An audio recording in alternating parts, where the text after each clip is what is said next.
ఆంధ్రప్రదేశ్ రాష్ట్ర ప్రభుత్వం సాక్షిగా ఈరోజు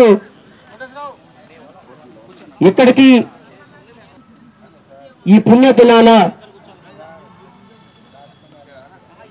రాష్ట్రంలో జరుగుతున్నటువంటి అమానవీయమైన దురదృష్టకరమైన చర్యలను ఖండిస్తూ ఈరోజు ఈ అంబేద్కర్ సాక్షిగా దీక్షలు చేయటం జరుగుతుంది. ఈరోజు మీ ముందు ఉన్నటువంటి ఒక ముగ్గురు వ్యక్తులు ఈ రాష్ట్ర ప్రభుత్వంలో భారత రాజ్యాంగాన్ని ప్రామాణికంగా భావించేటువంటి ఇలాంటి పరిస్థితుల్లో ఒక ముగ్గురు మహిళలు, ముగ్గురు తల్లులు మన ముందు నుంచొని దీనంగా రాజ్యాంగం ప్రసాదించినటువంటి న్యాయాన్ని మాకు ఇవ్వమని అడుగుతున్నారు. రాజ్యాంగం ప్రసాదించినటువంటి న్యాయాన్ని మాకు అందించమని అడుగుతున్నటువంటి ఈ ముగ్గురు తల్లులకి ఈ అంబేద్కర్ సాక్షిగా ఈ రాష్ట్ర ప్రభుత్వం ఏం సమాధానం చెప్తుందో ఖచ్చితంగా చెప్పి తీరాలి. ఈరోజు ఈ ముగ్గురు తల్లుల్ని అడ్డం పెట్టుకొని, మహిళలని అడ్డం పెట్టుకొని ఈరోజు రాష్ట్ర ప్రభుత్వంలో గద్దెనెక్కినటువంటి ముఖ్యమంత్రి చంద్రబాబు నాయుడు, ఉప ముఖ్యమంత్రి పవన్ కళ్యాణ్, కాబోయే కాలానికి రాబోయే ముఖ్యమంత్రి అని చెప్పుకునేటువంటి నారా లోకేష్ ఖచ్చితంగా సమాధానం చెప్పి తీరాలి. రాష్ట్రంలో జరుగుతున్నటువంటి ఈ దుర్మార్గకరమైనటువంటి, దౌర్భాగ్యకరమైనటువంటి పరిపాలిస్తున్నటువంటి నాయకులకి ఈరోజు ఏం సమాధానం చెప్తారో అని అంబేద్కర్ విగ్రహం సాక్షిగా మేము ఈరోజు ఈ రాష్ట్ర ప్రభుత్వాన్ని ప్రశ్నిస్తున్నాం. ఇప్పుడే మేము ముందుకు వచ్చినటువంటి ఒక తల్లి సుగాలి ప్రీతి అనేటువంటి ఒక 14 సంవత్సరాల చిన్న పాప అత్యంత క్రూరంగా రేప్ చేయబడి, అత్యంత క్రూరంగా అమానవీయంగా ఒక స్కూల్లో చచ్చిపోయి విగత జీవిగా పడి ఉంటే, 2 కాళ్ళు లేని ఒక తల్లి ఆ న్యాయం కోసం పోరాడుతుంటే కనీసం రాష్ట్ర ప్రభుత్వంలో చలనం ఏమైనా ఉందా అని అడుగుతున్నా. ఇలాంటి దుర్మార్గకరమైనటువంటి పరిస్థితుల్లో రాష్ట్ర ప్రభుత్వం గత ప్రభుత్వం ఇచ్చినటువంటి హామీలను పక్కకు వదిలేసి ఈరోజు సుగాలి ప్రీతి మరణాన్ని రాజకీయంగా వాడుకొని గద్దెనెక్కినటువంటి ఉప ముఖ్యమంత్రి పవన్ కళ్యాణ్ కావచ్చు, 2017వ సంవత్సరంలోనే ఒక పాప మరణానికి కారణమైనటువంటి నిందితులను తమ పార్టీలో చేర్చుకున్న తెలుగుదేశం పార్టీ కావచ్చు, గద్దెనెక్కిన మొట్టమొదటి రోజునే నీ కేసును పరిష్కారం చేస్తానన్న ఉప ముఖ్యమంత్రి పవన్ కళ్యాణ్ కావచ్చు, ఈరోజు ఏం సమాధానం చెప్తారు అని నేను ఈ అంబేద్కర్ సాక్షిగా అడుగుతున్నా. ఆ తల్లి న్యాయం అడుగుతుంది, న్యాయం ఇవ్వండి. ఆ తల్లి ఈరోజు రాజ్యాంగ ఆమోదం దినోత్సవం రోజున మనం అంగీకరించినటువంటి రాజ్యాంగంలో న్యాయం ప్రతి ఒక్కరికి కుల మత ప్రాంత ప్రాతిపదిక లేకుండా అందుతుందని చెప్పినటువంటి ఒక తల్లికి ఈరోజు న్యాయం అడుగుతుంది. ఆ తల్లికి న్యాయం ఇవ్వమని నేను రాష్ట్ర ప్రభుత్వాన్ని కోరుతున్నా. ఈ రోజు ఆవిడ ఇక్కడికి వచ్చి ఆ అంబేద్కర్ సాక్షిగా నాకు న్యాయం ప్రసాదించమని ఆ అంబేద్కర్ విగ్రహానికి ఒక రిప్రజెంటేషన్ ఇచ్చి తనకు న్యాయం కావాలి అని చెప్పేటువంటి రోజు కోసం వెయిట్ చేస్తున్నటువంటి తల్లికి ఈ రాష్ట్ర ప్రభుత్వం ఏం సమాధానం చెప్తుందో సమాధానం చెప్పి తీరాలి. పవన్ కళ్యాణ్ ఉప ముఖ్యమంత్రిగా ఆ తల్లిని హత్తుకొని ఆ తల్లికి న్యాయం చేస్తానని మాటిచ్చి ఈరోజు నేను అరెస్ట్ చేయాలా, నేనేమన్నా పోలీస్ ఆఫీసర్నా, ఆధారాలు లేవు నన్నేం చేయమంటారు అని అంటే ఆ తల్లి ఎక్కడికి వెళ్ళాలి? చక్కగా నిందితులు ఫారెన్ వెళ్ళి, దుబాయ్ వెళ్ళి, సింగపూర్ వెళ్ళి ఎంజాయ్ చేస్తుంటే దానికి సంబంధించినంత వరకు మాట్లాడుతున్నటువంటి రాష్ట్ర ప్రభుత్వాన్ని ఏం చేయాలి? నిందితులకి శిక్ష వేయని రాష్ట్ర ప్రభుత్వాన్ని ఏం చేయాలి? ఇదిగో నా పక్కనే ఉంది ఇంకొక ఆమె, తన 19 సంవత్సరాల కొడుకు మొగల నగేష్ అని రాష్ట్ర ప్రభుత్వం, ఇది కూడా రాష్ట్ర ప్రభుత్వ హత్యే. 2021 సంవత్సరంలో ఇంజనీరింగ్ కాలేజీలో ఇంజనీరింగ్ విద్యార్థిగా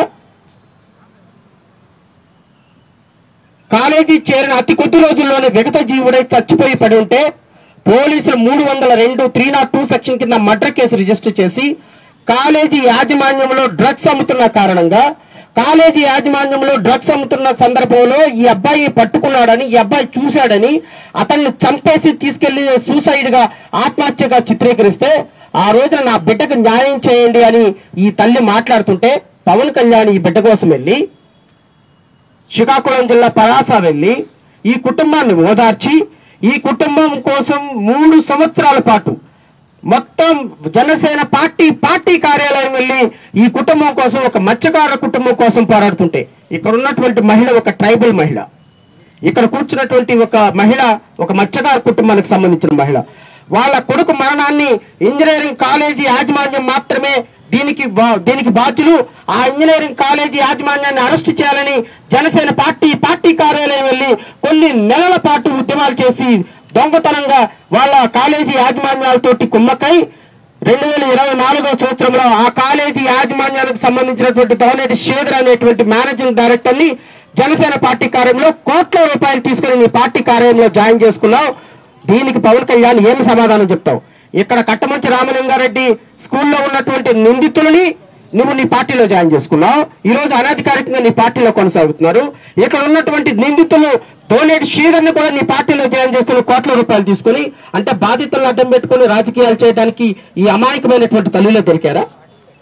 ఈ రోజు ఈ తల్లులు న్యాయం అడుగుతున్నారు. అంబేద్కర్ విగ్రహం సాక్షిగా ఈ రోజు రాష్ట్ర ప్రభుత్వం నుంచి ఎవరో ఒకళ్ళు ఇక్కడికి వచ్చి ఈ తల్లులకి న్యాయం చేస్తాము అని ఎష్యూరెన్స్ ఇచ్చేంత వరకు ఇక్కడ నుంచి కదిలే ప్రసక్తి లేదనైతే మాత్రం నేనైతే రాష్ట్ర ప్రభుత్వానికి ఒక హెచ్చరిక జారీ చేస్తాను.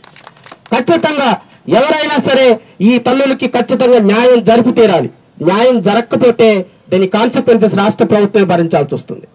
అక్కడ పక్కన కూర్చున్నటువంటి సుధామాధవి తెలుగుదేశం పార్టీలో కొన్ని సంవత్సరాల పాటు మీ పార్టీయే ధ్యేయంగా పనిచేసినటువంటి ఒక ఎస్సీ మహిళ మీ పార్టీ పేరు చెప్పి, మీ ఫోటోలు చూపించి, మీ నాయకుల పేర్లు చెప్పి, మీ భువనేశ్వరి గారి పేరు చెప్పి, మీ నారా లోకేష్ పేరు చెప్పి, మీ తెలుగుదేశం చంద్రబాబు నాయుడు గారి పేరు చెప్పి దఫాలుగా 7 కోట్ల రూపాయలు దోచుకున్నటువంటి ఒక దుర్మార్గుడు ఈ రోజు 7 కోట్ల రూపాయలు ఇవ్వను చెప్పుకపో నీకు దిక్కున్న చోట అని మాట్లాడుతుంటే కనీసం తెలుగుదేశం పార్టీ స్పందించటం.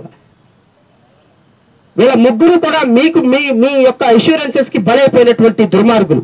ఈ ముగ్గురు వేమన సతీష్ తీసుకున్నటువంటి 7 కోట్ల రూపాయలు మీద కనీసం విచారణ చేయని ఒక దుర్మార్గమైనటువంటి పరిపాలన మీ రాష్ట్ర ప్రభుత్వం పరిపాలన. తెలుగుదేశం పార్టీ అధినేత చంద్రబాబు నాయుడు ఎప్పుడు చెప్తుంటాడు, ఏ మహిళ కన్నీరు వచ్చినా కూడా నేనున్నాను, ఎవరికి కష్టం వచ్చినా కూడా నేనున్నాను. ఇప్పుడు ఆ తల్లి బాధపడుతుంది, ఆ తల్లి మాట్లాడుతుంది, నాకు నా నష్టం జరిగింది, నా కష్టాన్ని విను చంద్రబాబు, ఒక్కసారి నీ కోసం జైల్లో ఉన్నప్పుడు కొన్ని 54 రోజుల పాటు దీక్షలు చేశానన్నా, ఈరోజు నాకు కష్టం వచ్చింది, కనీసం ఎవరైనా వచ్చి ఇదిగో నీ కష్టం ఏంటని మాట్లాడతారని ఎదురు చూస్తుంది. ఆ తల్లికి ఏం సమాధానం చెప్తారు? ఆస్తులు అమ్ముకొని, అంతస్తులు అమ్ముకొని, అప్పులు పాలై భార్యాభర్తలు ఈ రోజు రోడ్ల మీద నుంచుని ఉంటే కనీసం స్పందన లేని తెలుగుదేశం పార్టీ ఈ బాధితులకు ఎవరు బాధితులుగా నిలబడతారు? ఈ 2 బిడ్డల మరణాన్ని వాడుకొని నువ్వు గద్దెనెక్కావు. ఈ తల్లులో ఆక్రోశాన్ని, కడుపు కోతను మార్చుకొని నువ్వు డబ్బులు సంపాదించుకున్నావు. ఈ రోజు హెలికాప్టర్లో, స్పెషల్ హెలికాప్టర్లో తిరుగుతున్నావు. కనీసం నీకు మానవత్వం లేదా పవన్ కళ్యాణ్ అడుగుతున్నావు. ఈ రోజు డాక్టర్ బిఆర్ అంబేద్కర్ సాక్షిగా ఈ రోజు ఈ తల్లులకి న్యాయం జరగాలి. న్యాయం జరగటానికి ప్రతి ఒక్కళ్ళు కూడా, ఎందుకు అంటే ఈ అమాయకమైనటువంటి, ఎవరు తోడు లేనటువంటి, ఆర్థిక ఇబ్బందులు పడుతున్నటువంటి, ఒకరోజు తింటే ఒకరోజు తినలేని దుర్మార్గమైన పరిస్థితుల్లో కుటుంబాన్ని నడిపించుకుంటున్న ఇలాంటి వ్యక్తులకి మనందరం బాసటగా నిలబడాల్సిన పరిస్థితి.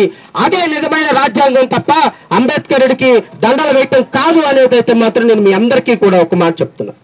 దయచేసి మీ అందరూ కూడా ఎంత కష్టమైనా, ఎంత నష్టమైనా ఈ బాధితులకు భరోసాగా నిలబడాల్సినటువంటి బాధ్యత మన రాజకీయ పార్టీలకి, ప్రతిపక్షాలందరికీ ఉంటుందనైతే మాత్రం స్పష్టత చేస్తూ ఈ సమస్య గురించి అంబేద్కరుడికి విన్నపం చేసుకొని మా బాధలు, మా కష్టాలు తీర్చును ఆయన అని ఆ అంబేద్కరుడికి విన్నపం చేసుకోవాల్సిందిగా నేను బాధిత మహిళలను కోరుతూ, మొట్టమొదటిసారిగా సుగాలి ప్రీతి అమ్మగారిని ఒకసారి మాట్లాడి తన బాధని మీడియా సాక్షిగా ప్రపంచానికి చెప్పవలసిందిగా కోరుచున్నా. సెప్టెంబర్ నెలలో వేశారు మళ్ళీ సిబిఐ ఎంక్వైరీ. ఈ రోజు వరకు సిబిఐ కనీసం ఆ కేసు తీసుకుంటున్నామని చెప్పలేదు, ఇన్వెస్టిగేషన్ మొదలు పెట్టలేదు. ఏమంటారు దీన్ని? ఇంకా ఎన్ని సంవత్సరాలు ఈ పాపకి న్యాయం జరగడానికి మీరు తీసుకుంటారు? దయచేసి ఈ విషయాలన్నింటినీ కూడా దృష్టిలో పెట్టుకొని మీడియా సోదరులు కూడా దయచేసి మా బాధని, బిడ్డల బాధల్ని, ఈ తల్లుల బాధని, ఈ ముగ్గురు తల్లుల బాధని ప్రపంచానికి చూపించవలసిందిగా మనస్ఫూర్తిగా కోరుకుంటూ, అంబేద్కర్ రెడ్డికి మీ యొక్క సమస్యలు, మన సమస్యలు చెప్పుకునేటువంటి అవకాశం ఈ రోజు మనకి కలిగింది. దాన్ని ఆ సమస్యలు చెప్పుకుంటూ రాష్ట్ర ప్రభుత్వానికి ఒక మెసేజ్ పంపించవలసిందిగా కోరుచు